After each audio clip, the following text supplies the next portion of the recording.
I want to cover some magic theory today. The tricks are fun, but there's a lot you still need to learn, especially in the early stages. We're going to cover your persona, how to choose your persona in magic. And that doesn't necessarily mean I'm going to be a clown, put on the rubber nose and the wig, or the top hat and tails. It doesn't have to be a costume. It doesn't have to be fake. It can be you, who you are. But who are you as a performer? What is the idea you want to get across to the audience?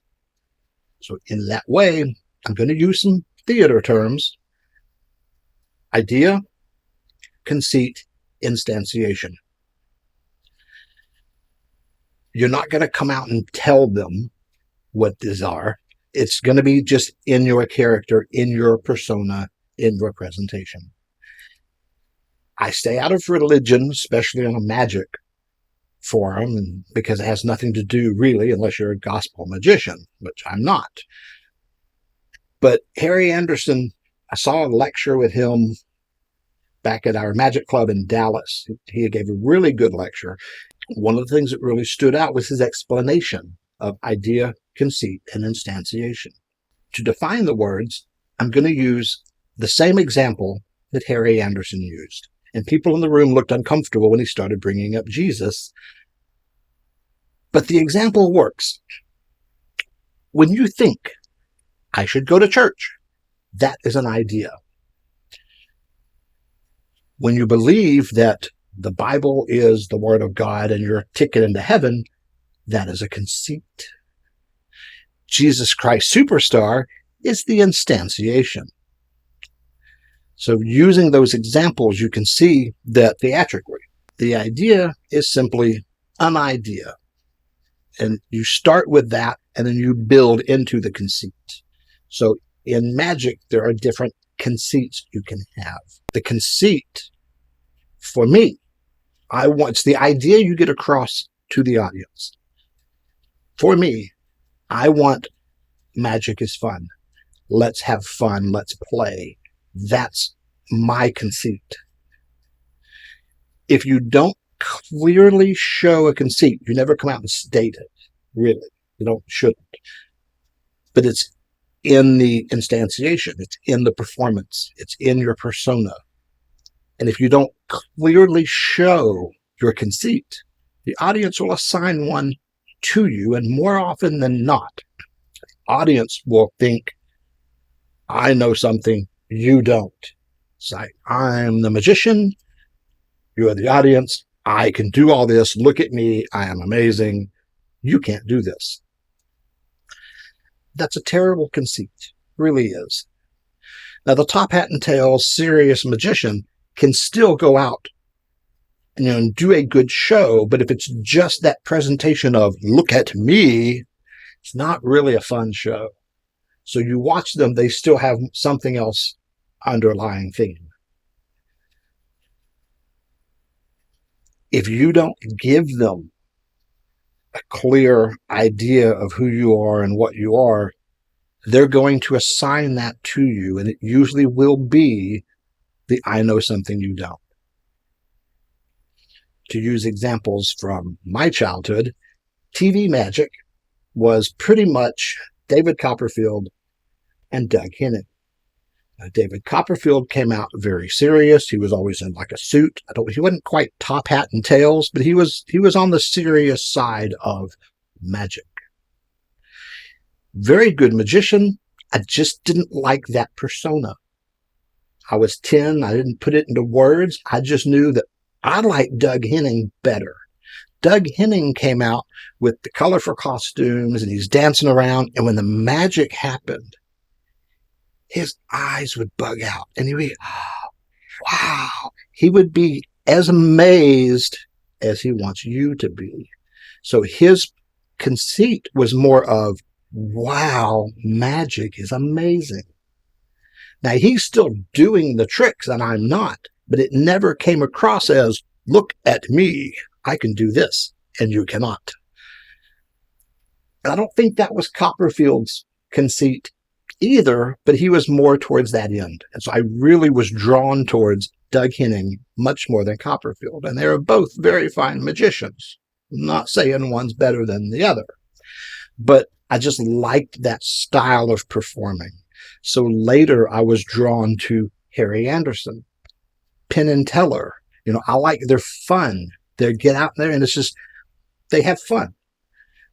Penn and Teller do mentalism, but they never pretend that it's real.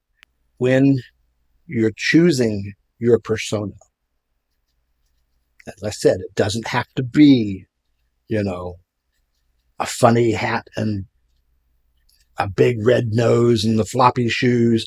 It doesn't have to be the top hat and tails. It can be you. You look at a lot of street magicians, they come out and it's just, they are them, they're presenting it.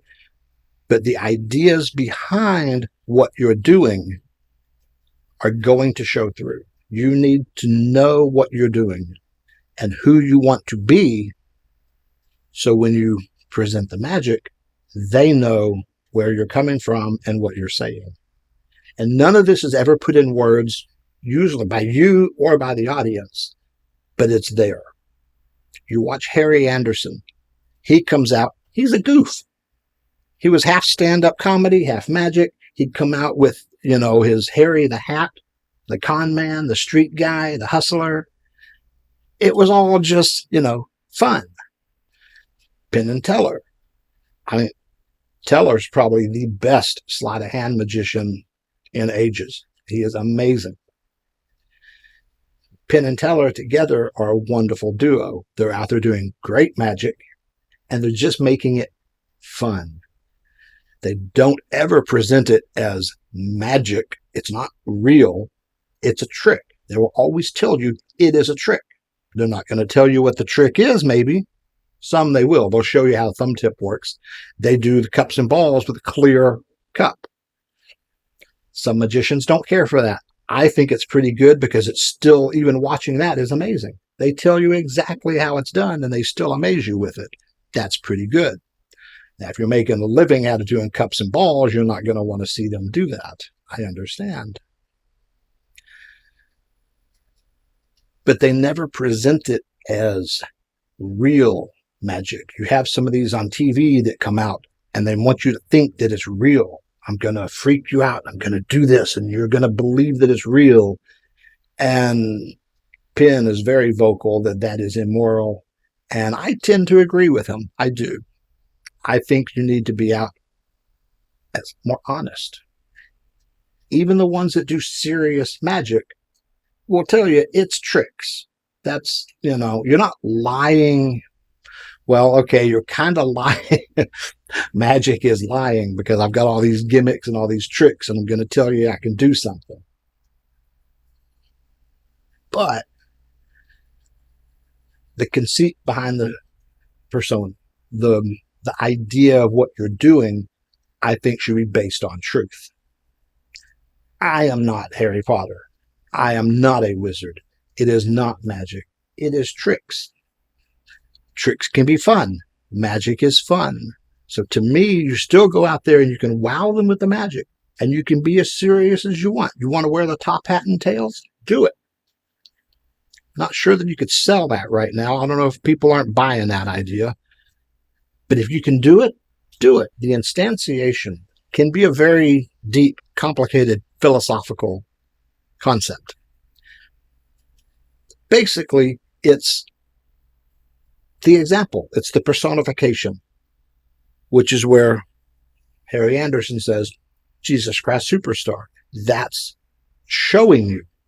It's not going to say this is how you do it, but it's a show. It gets all of the ideas and the conceit of the religion into an enjoyable show. So that's the instantiation. Your performance on stage is the instantiation of your conceit, which is based on your idea. You think it through and you know who it is. You know who you are. I just do magic as myself. I'm not, the amazing whatever. I don't do any of that. I'm always just, magic is fun. So as you're learning the basics. On my blog, I have a very good list of some books, very basic. They're not deep theory. They're, good, solid books full of tricks you can do. Most of it is either gimmicks you can make or not even gimmicks. You don't have to go out and spend a lot. It's just some basic stuff. And you will see a lot of professionals still doing things out of some of these books. A lot of people make entire careers out of just cards or sponge balls or ropes. You don't need tons of props. If you want to do a big stage illusion show, yes, you need giant, expensive props. But you look at a lot of magicians, even the people like David Blaine. A lot of his are TV tricks. There's a lot of editing involved. But if you see him do stuff live, he is a good magician. What he does on TV is a lot of fake. But it works, so there's no problem. He makes a lot of money. He entertains people. He's brought magic back to the forefront. That's a good thing. But you look at a lot of his, especially when he does the street magic. He doesn't have a lot of elaborate props and gimmicks. He goes out there and he does some magic. So you don't need to spend a fortune. You probably will. We all do. I've got boxes of books and DVDs and tricks. But you need to pick a few. You got to buy a number of them, I think, to figure out what you like. Do you like cards? Well, buy some and find out. Do you like sponges? I don't know. Buy some. Find out. If you don't like them, put them away. Don't buy any more. Whatever you like, you got to kind of play with it to see what you're drawn to. And over the years, your taste may change. My favorites right now are sponges and ropes. I enjoy them. They're fun to do. You get great reactions. They're easy to carry around with you. I like doing impromptu, for stage, I prefer kids shows because they're fun. Kids shows to me are so much fun. Kids are amazed. You got to be controlling them because you don't want to be hard controlling, but you got to kind of be in control of the audience. So there's some tricks to that. Read some education books to learn how to deal with children to get them to do what you want. But I enjoy that. And my persona is just, I'm going to have some fun. Let's do some tricks. Look at this. I love Magician in Trouble because then they get to, tell me what I'm doing wrong.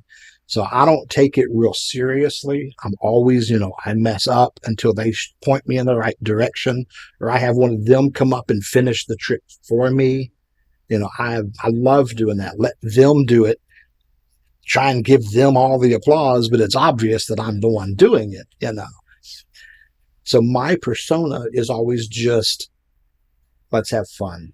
We're here to play. I don't go into the crazy costumes or any of that. But I think I make it clear in my presentation that I'm not out here as a super serious, look what I can do, try and bust me, look at my great moves, see if you can catch what I'm doing. I don't care. I'm just having fun doing tricks. So my persona is just really laid back because that's who I am. So for me, it works. You need to play with some different tricks to kind of figure out what you like. Pick a few, particularly of the standards. Really practice those. Get those tricks down. You need to know your persona. You need to know who you are as an entertainer and what idea you're trying to get across to the audience. Doing the tricks is more fun, but this is also important. You need to plan who you are, what you're doing, and why. Always have fun doing it. Otherwise, what's the point? For more detailed instructions and pictures, please visit the blog at FreeMagicFun.com. Keep practicing.